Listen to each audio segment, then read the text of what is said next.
भले ही शेखचिल्ली बेवकूफ़ी भरी बातें और कार्य था, लेकिन एक दिन शेखचिल्ली की किसी काबिलियत को देखते हुए झज्जर नवाब शेख फारूक ने उसे अपने यहाँ नौकरी दे दी। दिन बीतते गए और शेख ईमानदारी से अपना काम करता रहा। एक दिन नवाब शिकार खेलने के लिए जंगल जा रहे थे। उन्हें शिकार के लिए जाता देख शेख ने कहा, महाराज मैं भी आपके साथ आना चाहता हूँ।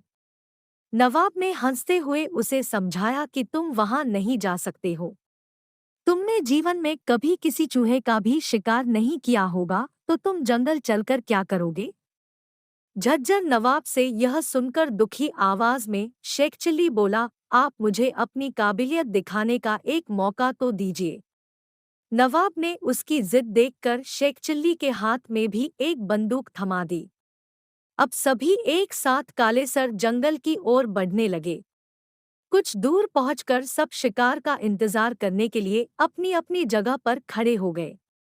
नवाब साहब ने शेखचिल्ली को अपने साथ खड़े रहने को कहा। तेंदुए को फंसाने के लिए पेड़ पर एक बकरी को बांध रखा था। फिर भी 3 घंटे तक तेंदुआ वहां आया नहीं।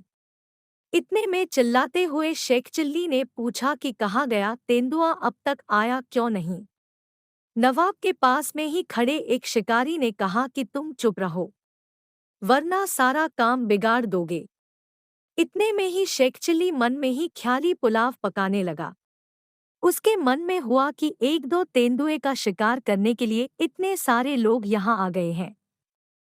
आए सो आए, लेकिन एक भी तेंदुए को ढूंढने के लिए नहीं गया। सबके सब पेड़ के पीछे छुपकर उसका इंतजार कर रहे हैं।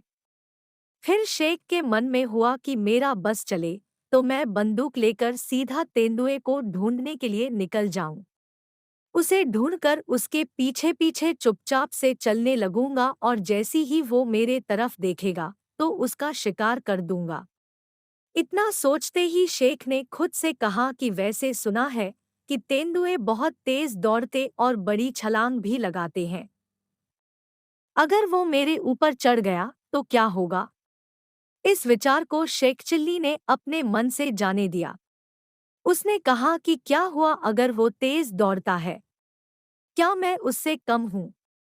जैसे ही वो मेरी तरफ दौड़ेगा, मैं अपनी बंदूक चला दूंगा, लेकिन ऐसे पेड़ के पीछे छुपकर और बकरी की जान को खतरे में डालने से क्या होगा? सबके सब यहाँ डरपोक हैं। तभी जोर से बंदूक चलने की आवाज आई। आवाज सुनते ही शेखचिल्ली चिल्लाया, तेंदुआ मर गया। सब लोग पेड़ के पीछे से बाहर निकल आए। उन्होंने देखा कि बकरी जैसी की तैसी ही पेड़ पर बंधकर घास खा रही है। कुछ दूर उन लोगों ने नजर दौड़ाई तो तेंदुए को मरा पाया। सबको लगा कि शेखचिल्ली ने ही तेंदुए का शिकार किया है। सबने शेखचिल्ली को बधाई दी।